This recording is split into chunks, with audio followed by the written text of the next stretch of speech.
Halo teman-teman Lalaris, selamat datang kembali di channel kita. Hari ini kita bakal ngobrolin sesuatu yang jujur aja, diam-diam itu nguras isi dompet kita semua, kadang-kadang tanpa kita sadari sama sekali. Kedengarannya mungkin ribet ya, tapi dampaknya tuh nyata banget loh di kehidupan kita sehari-hari. Yup, hari ini kita akan bongkar tuntas soal inflasi. Oke, sebelum kita jauh-jauh, coba kita main tebak-tebakan sedikit. Coba deh pejamkan mata sebentar, ingat-ingat lagi kira-kira 10 tahun yang lalu harga sepiring nasi goreng di warung langganan kamu berapa sih? Mungkin sekitar 10.000 ya. Nah, sekarang coba bandingin sama harga hari ini. Wih, bisa jadi udah 20.000 atau bahkan lebih. Padahal porsinya ya segitu-gitu aja, rasanya juga sama, tapi kok harganya bisa beda jauh banget? Nah, misteri inilah yang bakal kita pecahin bareng-bareng hari ini. Oke, sekarang mari kita kasih nama buat si musuh tak kasat mata yang bikin harga nasi goreng kita jadi makin mahal ini. Kita masuk ke bagian pertama, si pencuri senyap.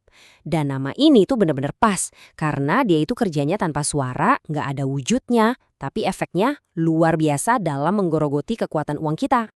Jadi, apa sih sebenarnya inflasi itu? Kalau secara definisi resmi ya, inflasi itu kenaikan harga barang dan jasa secara umum dan terus-menerus. Nah, kata kuncinya ada dua, umum dan terus-menerus. Jadi ini bukan cuma soal harga cabai yang tiba-tiba naik gara-gara gagal panen ya, tapi kenaikan harga di berbagai macam hal dan itu terjadi terus-terusan.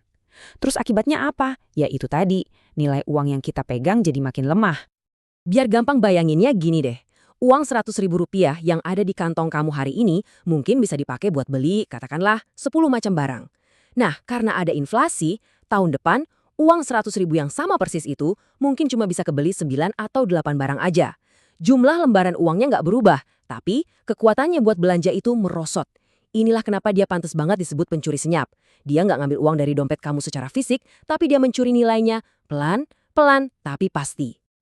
Nah, kita udah kenalan nih sama wujudnya. Pertanyaan selanjutnya, dari mana sih si pencuri ini datangnya? Kok bisa tiba-tiba muncul dan bikin nilai uang kita jadi berantakan? Oke, ayo kita bedah lebih dalam lagi. Kita pelajari gimana cara kerja inflasi dan apa aja sih biang keladinya.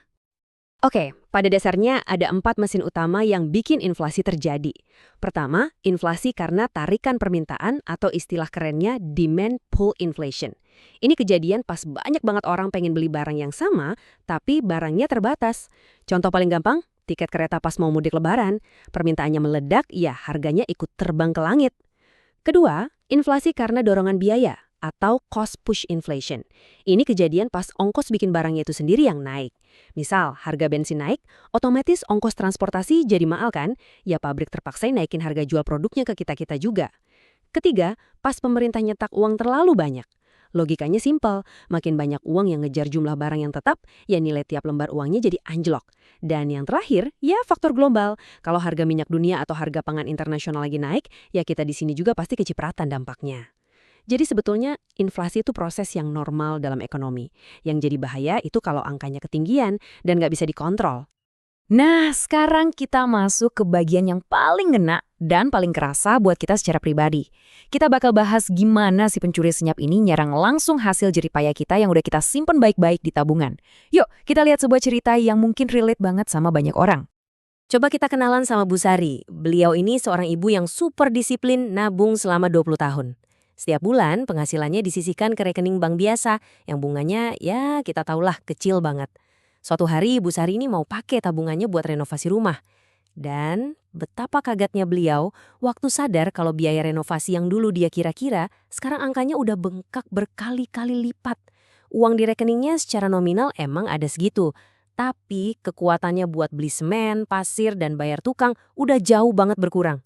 Pertanyaan Bu Sari ini, kok rasanya jadi lebih sedikit ya? Itu mewakili perasaan kita semua. Inilah kerjaannya inflasi. Nggak kelihatan, tapi nonjok banget ke nilai tabungan kita. Cerita Bu Sari tadi itu bukan cuma perasaan loh, tapi kenyataan pahit yang bisa kita hitung. Coba deh kita lihat simulasi sederhana ini. Anggap aja rata-rata inflasi itu 4% setahun, angka yang cukup wajar. Kalau hari ini kamu punya uang 100 juta rupiah, ya daya belinya 100 juta. Tapi lihat deh, dalam 10 tahun uang 100 juta kamu itu daya belinya bakal turun jadi setara dengan 67 juta rupiah hari ini. Dan yang lebih bikin shock, lihat apa yang terjadi dalam 20 tahun. Uang 100 juta kamu itu dari segi daya beli nilainya cuma setara 45 juta rupiah. Coba deh bayangin, lebih dari setengah nilai uang hasil kerja keras kamu hilang gitu aja digerogoti inflasi dalam 2 dekade. Angka ini benar-benar bikin kita melek kan?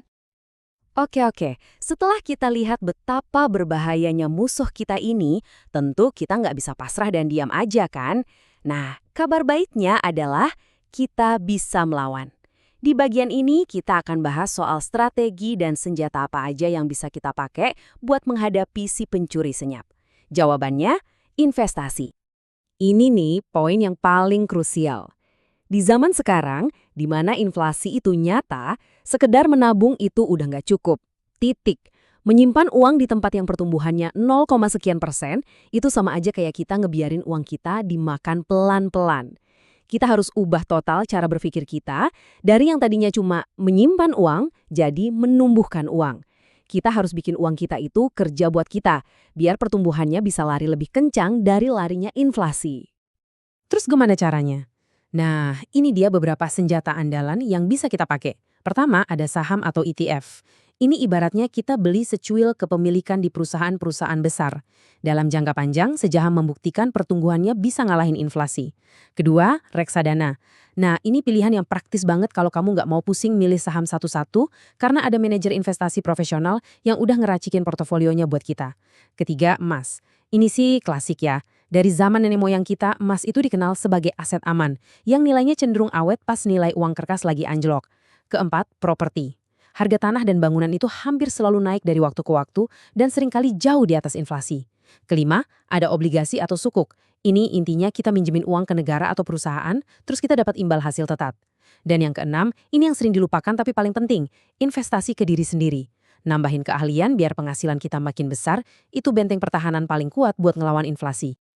Biar makin kebayang nih bedanya antara orang yang cuma nabung sama yang berinvestasi, kita coba lihat sebuah cerita perbandingan. Kisah ini bakal nunjukin dua jalan yang diambil dua orang yang pada akhirnya membawa mereka ke dua takdir finansial yang beda banget.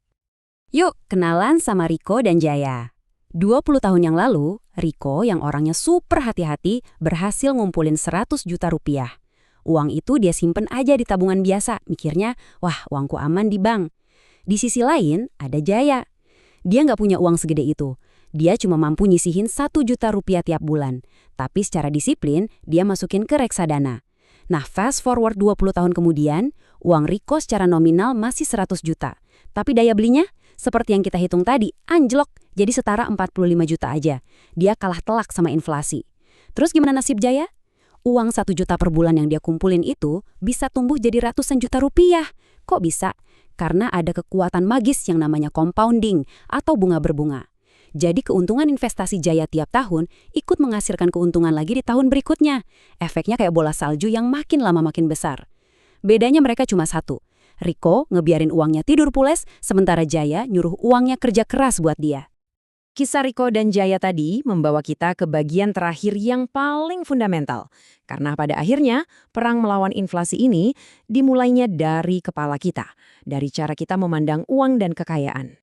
Kebanyakan orang itu fokusnya ke pertanyaan, berapa banyak sih uang yang aku punya? Nah, pola pikir pemenang itu mengubah pertanyaannya jadi, seberapa kuat uangku? Seberapa cepat dia bisa bertumbuh tiap tahun? Pemenangnya bukan orang yang punya tumpukan uang tunai paling banyak di brankas, tapi orang yang aset-asetnya mampu tumbuh lebih cepat dari laju kenaikan harga-harga. Ini adalah pergeseran mindset yang krusial, dari yang tadinya cuma jadi penabung pasif, menjadi seorang investor aktif yang melindungi sekaligus menumbuhkan kekayaannya. Analogi ini sumpah pas banget. Inflasi itu persis kayak rayap. Dia nggak datang like badai yang langsung hancurin rumah dalam sekejap. Enggak, dia kerjanya dalam senyap, di dalam tiang-tiang fondasi keuangan kamu, ngegrogotin sedikit demi sedikit, setiap hari. Mungkin kamu nggak sadar selama bertahun-tahun.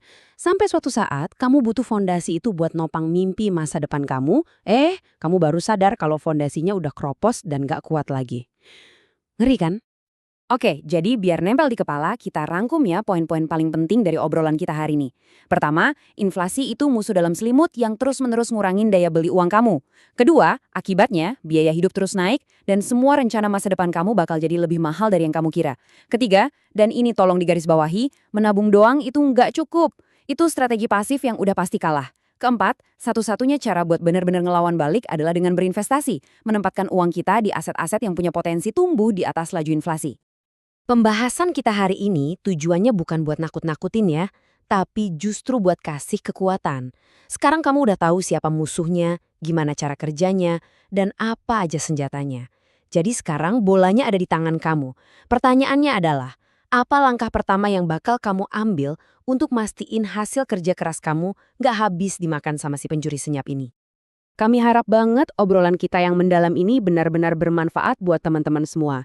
Kalau kamu ngerasa dapat pencerahan, dukungan dari kamu dalam bentuk like, komen, dan tentu aja subscribe, itu bakal jadi bensin banget buat kami di channel Nalaris, biar bisa terus bikin konten-konten kayak gini. Nah, sebagai penutup, kami pengen banget dengar pendapat kalian. Coba deh, tulis di kolom komentar, menurut pengalaman atau pengetahuan kamu, produk investasi apa sih yang paling ampuh buat ngelawan inflasi di kondisi sekarang ini? Yuk kita mulai diskusi yang seru dan bermanfaat di sana. Terima kasih banyak udah nyimak sampai akhir. Sampai jumpa lagi di channel Nalaris.